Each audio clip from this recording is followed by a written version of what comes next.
Hello dear English learners, कैसे हैं आप। मैं हूं दीपक मेटकर। इंडेक्स इंग्लिश एकेडमी में आपका स्वागत करता हूं। आइए, आज हम नई एक्सरसाइज करने वाले हैं। आपके सामने स्क्रीन पर एक स्टोरी दी गई है। इस स्टोरी को मैं आपको एक्सप्लेन करूंगा और इसको हिंदी में ट्रांसलेट करके मैं आपको अंग्रेजी के बारे में समझाऊंगा, सिखाऊंगा, ताकि आप भी अंग्रेजी को सीखें, समझें और अपने रोज़मर्रा के जीवन में उसको बोलने में आप इतने सक्षम हो जाएं कि आप अंग्रेजी को ठीक से बोल पाएं। तो चलिए, मैं आपको यहाँ पर इसके कुछ हार्ड वर्ड्स भी समझाऊंगा। आइए शुरुआत करते हैं। Once upon a time, a big green frog fell into a deep hole. इस पूरे सेंटेंस का आइए अब हम इसको हिंदी में एक्सप्लेन करते हैं। Once upon a time, ये जो पूरा फ्रेज है यहाँ पे सेंटेंस का, वंस अपॉन अ टाइम, इसका मतलब होता है एक समय की बात है या किसी एक समय। इस तरह से इसका होगा।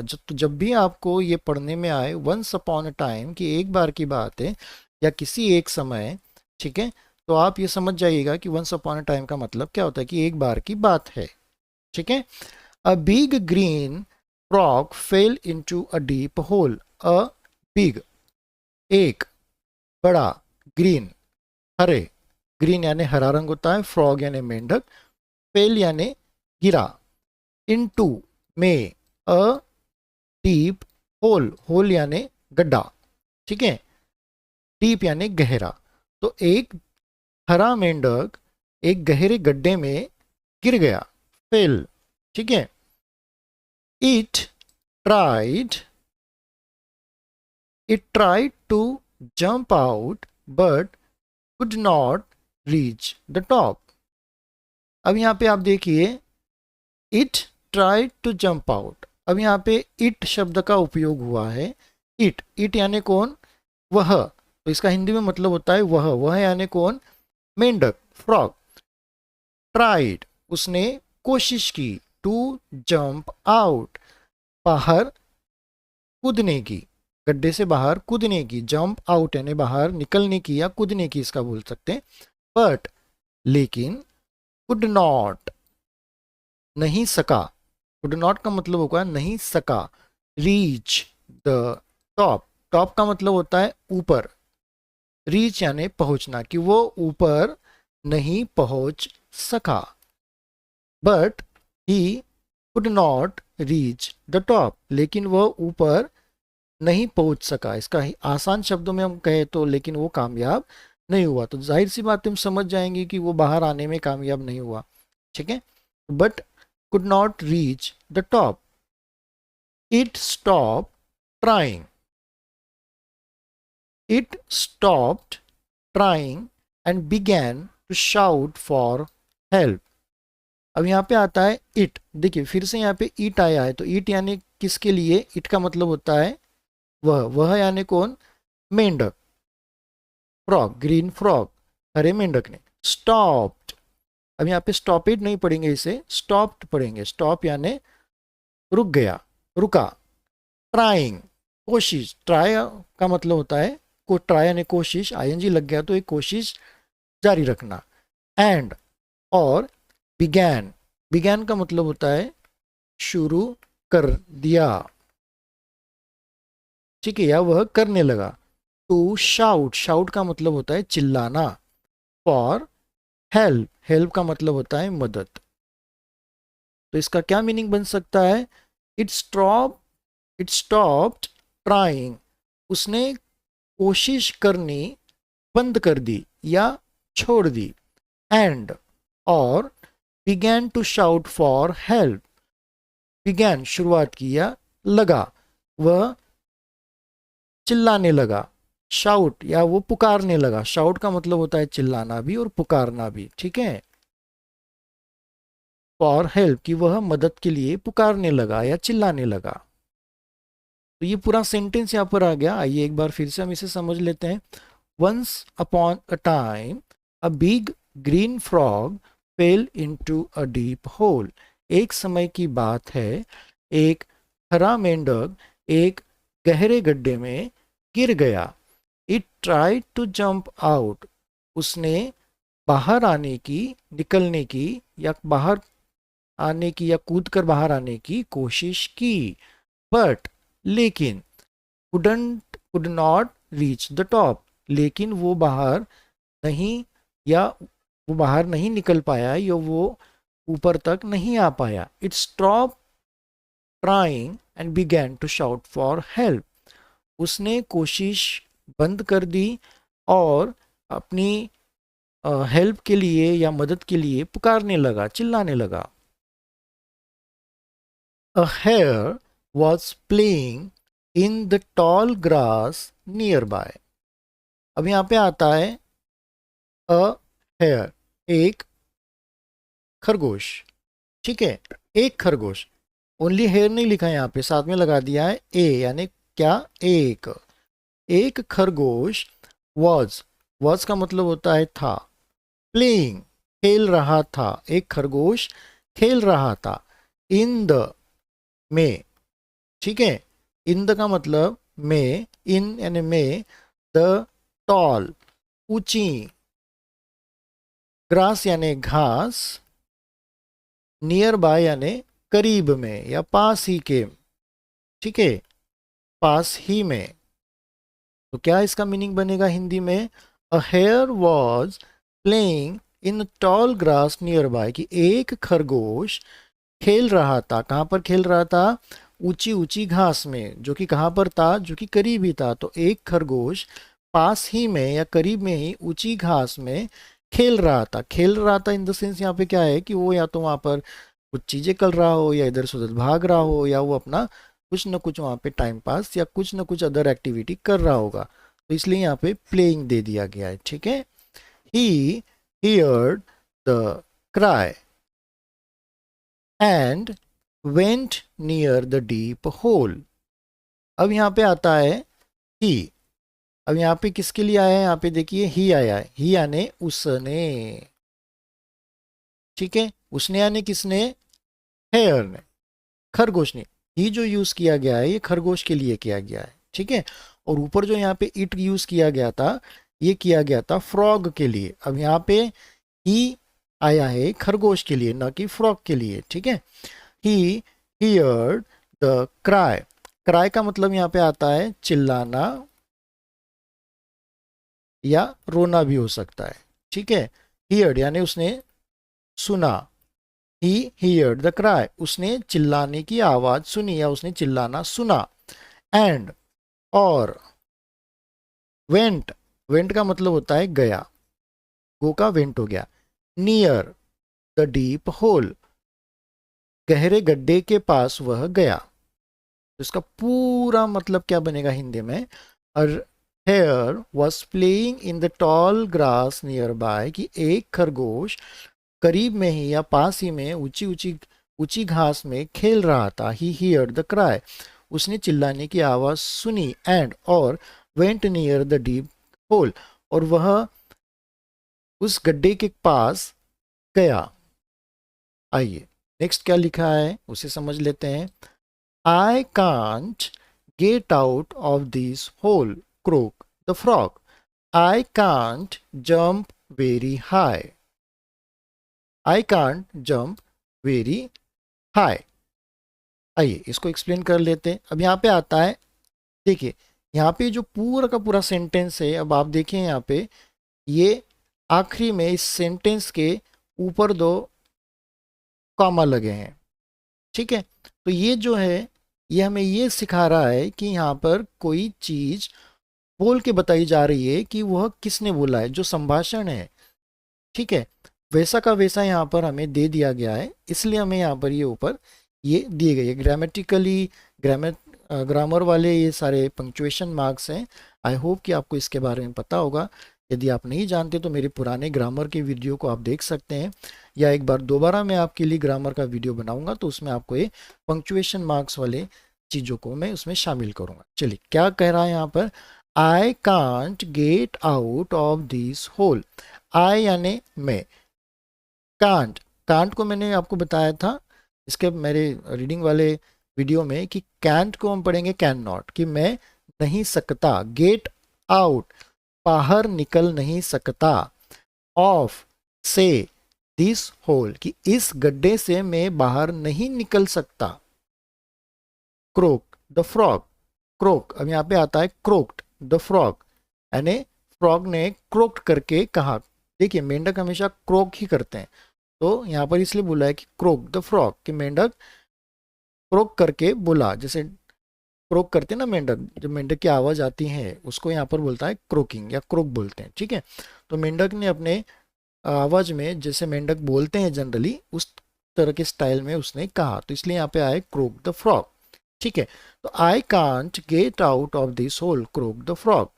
आई कांट जंप वेरी हाई, अब यहाँ पे ये बोल रहा है आई किसके लिए आया है यहाँ पर, मेंढक खुद ही बोल रहा है, तो मेंढक के लिए यहाँ पर आया है फ्रॉग के लिए, कि मैं कैन नॉट सकता, जंप यानी कूद, जंप का मतलब होता है कूदना, ठीक है। वेरी हाई, वेरी यानी बहुत, हाई यानी ऊंचा। अब इसका मतलब होता है कि आई can not jump very high, कि मैं बहुत ऊंचा कूद नहीं सकता। हो सकता है कि वो जिस गड्ढे में गिरा हो, होल में गिरा हो, वो गहरा हो, जब वो बाहर निकलने की कोशिश कर रहा हो तो उसकी जंप उतनी ऊंचाई तक नहीं जा पा रही होगी जो उसे उस गड्ढे से बाहर लेकर आए, तो कहीं ना कहीं वो आधे रास्ते तक ही जाकर वापस नीचे आ जाता होगा। तो हमको ये स्टोरी में समझने की बात को यहाँ पर समझना है, ठीक है।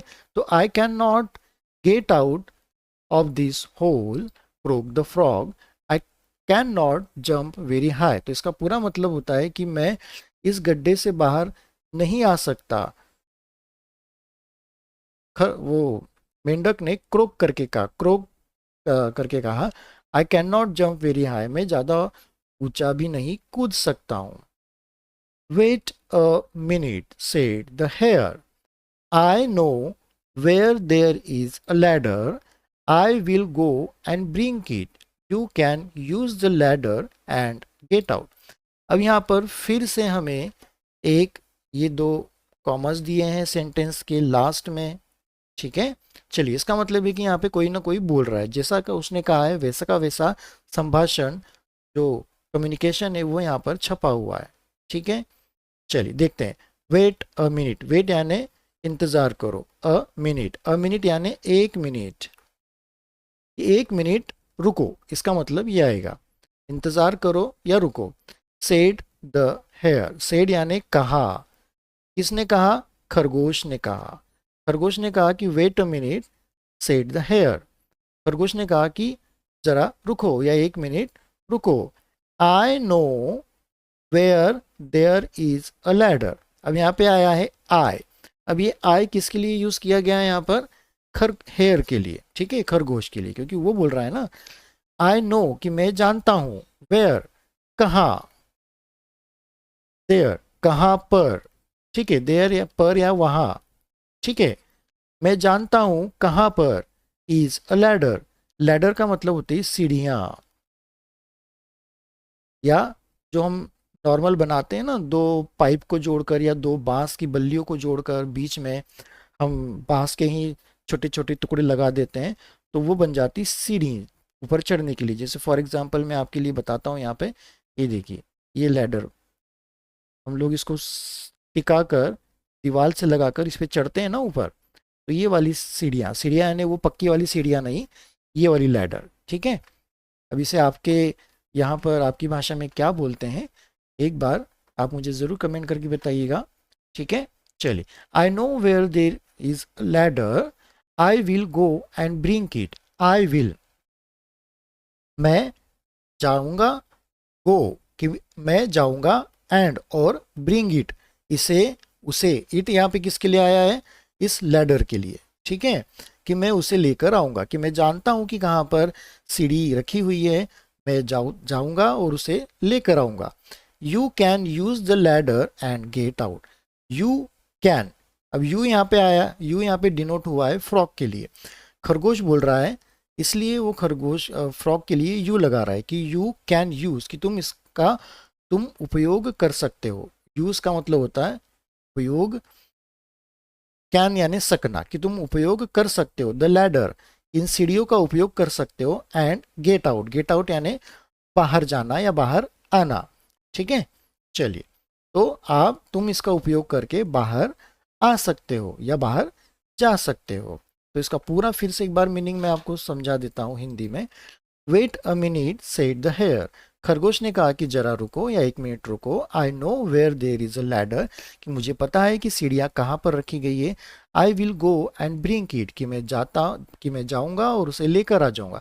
You can use the ladder and get out. तुम इन सीढ़ियों का यूज करके बाहर आ सकते हो, आ जाना।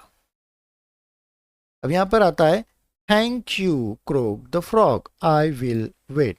अगेन यहाँ पर जो मेंढक खुद होके जो बोल रहा है वैसा का वैसा यहाँ पर इन्होंने प्रिंट किया हुआ है, यह हमें बताने की कोशिश की गई। इसलिए यहाँ पर सेंटेंसेस के शुरुआत में और सेंटेंस के एंड में यहाँ पर देख सकते हैं आप, ये सिंबल या ये पंक्चुएशन मार्क्स दिए गए।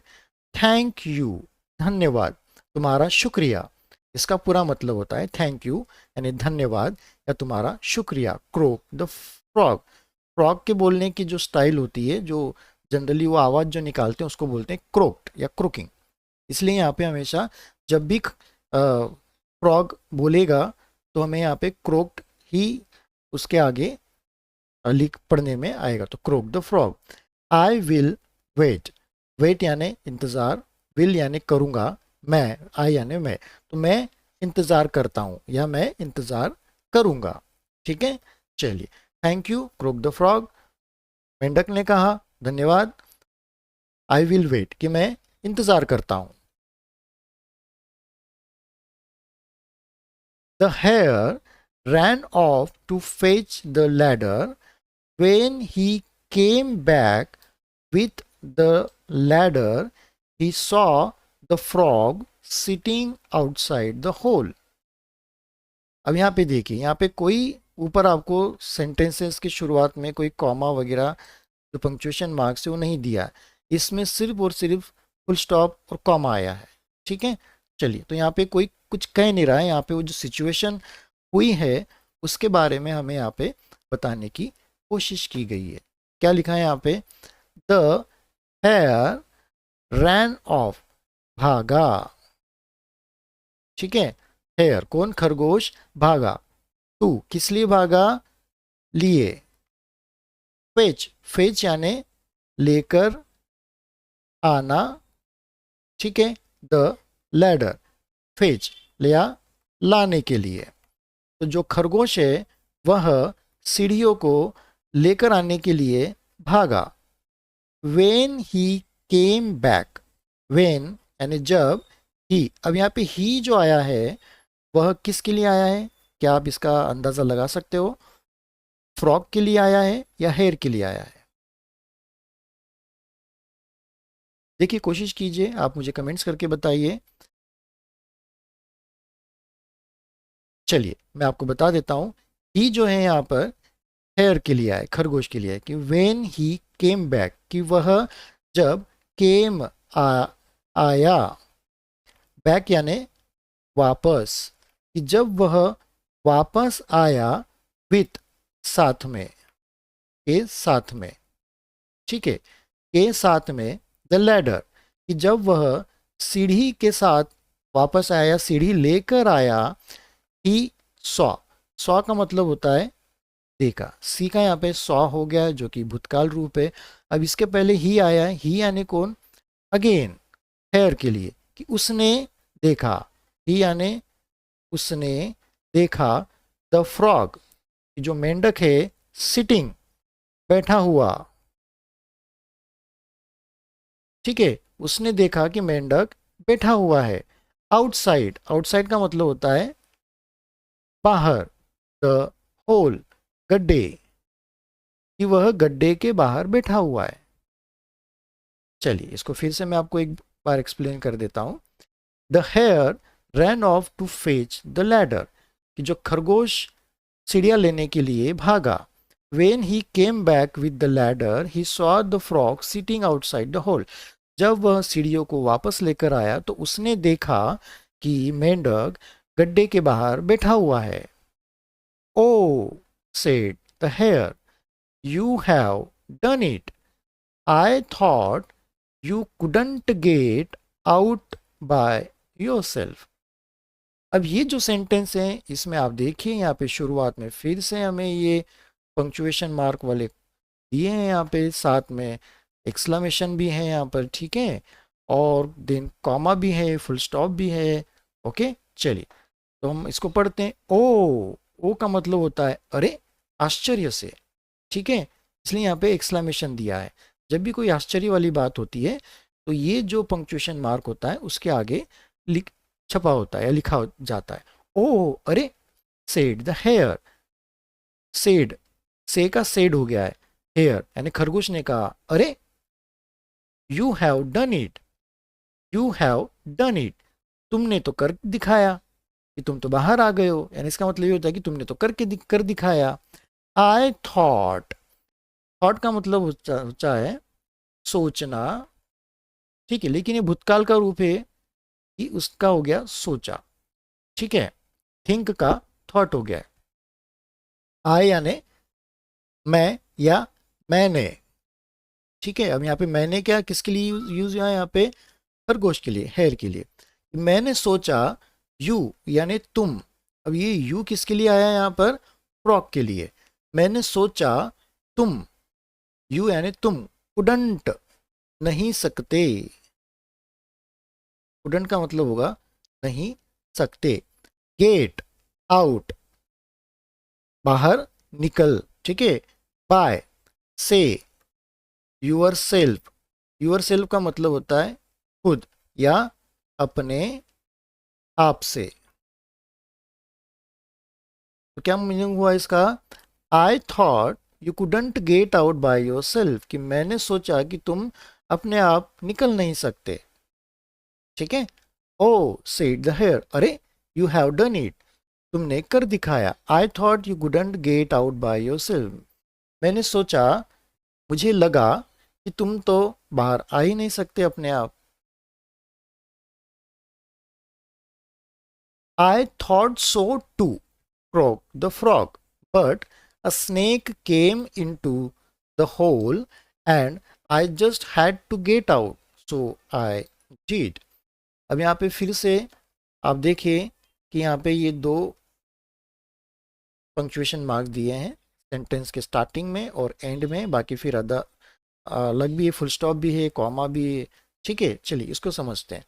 आई थॉट सो, आई यहाँ पे आया है कि मैंने, थॉट यानी सोचा, सो टू यानी भी, ठीक है। सो का मतलब हम यहाँ पे लेंगे ऐसा, कि मैंने भी ऐसा सोचा था, भी मैंने भी ऐसा ही सोचा था, ठीक है। मैंने यहाँ पे आई किसके लिए यूज किया गया है, फ्रॉक के लिए, यानी मेंढक यहाँ पे बता रहा है कि मेंढक बोल रहा है यहाँ पर, तो ये जो पूरा सेंटेंस है आखिरी तक ये मेंढक बोल रहा है। आई थॉट सो टू, कि मैंने भी यही सोचा था। क्रोक द फ्रॉग, फ्रॉग ने क्रोक करके स्टाइल में कहा। बट लेकिन अ स्नेक, स्नेक का मतलब होता है सांप, केम आया, इनटू में, द होल गड्ढे में। But a snake came to the hole, लेकिन एक सांप गड्ढे में आ गया। एंड और I just had to get out, I, अब यहाँ पे आई किसके लिए आया है, फ्रॉक के लिए, क्योंकि ये सारे सेंटेंस उसी के लिए, वो अपने बारे में बता रहा है। I just had to get out, had to get out यानी बाहर निकलना पड़ा, ठीक है। जस्ट तभी मुझे बाहर, तभी, जस्ट का मतलब होगा तभी, कि I just had to get out, कि मुझे तभी बाहर निकलना पड़ा। अब देखिए यहाँ पे क्या कंडीशन आ रही है, एक फ्रॉग गड्ढे में गिरा हुआ है, वो ट्राई कर रहा है, लाख कोशिशें कर ली, नहीं आ रहा है, उसने हेल्प मांगी, खरगोश ने हेल्प सुनी या खरगोश ने उससे देखा, वो उसकी हेल्प करना चाहता था, वो सीढ़ियाँ लेने गया, लेकिन तभी फ्रॉग जो है उसने देखा कि एक सांप गड्ढे में आ गया। अब आप जानते हैं कि सांप और मेंढक जो है ये फ्रेंडशिप नहीं हो सकती है। सांप का जो भोजन है वो मेंढक भी है, तो वो मेंढक को लगा कि अरे अब तो सांप आ गया, अब तो मुझे करना पड़ेगा, तो उसने अपनी पूरी क्षमता से ताकत लगाई होगी और वो एक फर्स्ट अटेम्प्ट में ही बाहर आ गया, ठीक है। सो आई डिड, तो तब ये मैं कर पाया। सो आई डिड, डिड यानी किया, तब जाके मैंने ये कर पाया या किया। एक बार फिर से पढ़ लेते हैं। I thought so too croak the frog, कि मैंने भी यही सोचा था, but a snake came into the hole and I just had to get out, so I did. लेकिन तभी एक सांप गड्ढे में आ गया और मुझे तभी बाहर निकलना पड़ा, इस वजह से मैं ये कर पाया। You do not know what you can do till you have to. अब यहाँ पे एक सेंटेंस हमें दिया गया है जो कि लास्ट वाला सेंटेंस है, लेकिन इसके स्टार्टिंग में और एंड में कुछ भी नहीं है। इसका मतलब है कि हमें ये सिचुएशन बताई जा रही है। You do not know what you can do, you यानी तुम या आप, डू नॉट नो, नो यानी पता होना या जानना, डू नॉट यानी नहीं, कि तुम नहीं जानते। What you can do, what यानी क्या, यू यानी तुम, कैन सकते या सकना, डू यानी करना। You do not know what you can do, इसका मतलब होगा कि तुम नहीं जानते तुम क्या कर सकते हो। टिल, टिल का मतलब होता है तब तक या जब तक, तब तक या जब तक। यू यानी आप, हैव टू कर नहीं लेते, ठीक है। इसका पूरा मीनिंग होगा कि do not know what you can do till you have to, कि तुम्हें नहीं पता तुम क्या कर सकते हो जब तक तुम उसे नहीं करते हो।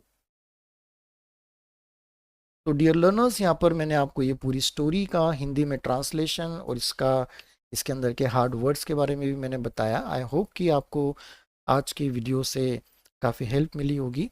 यदि आपको वीडियो पसंद आया है तो आप मेरे इस वीडियो को लाइक करें, चैनल को सब्सक्राइब करें। बहुत जल्दी मिलेंगे नई वीडियो के साथ में। Till then, take care, keep learning, good bye.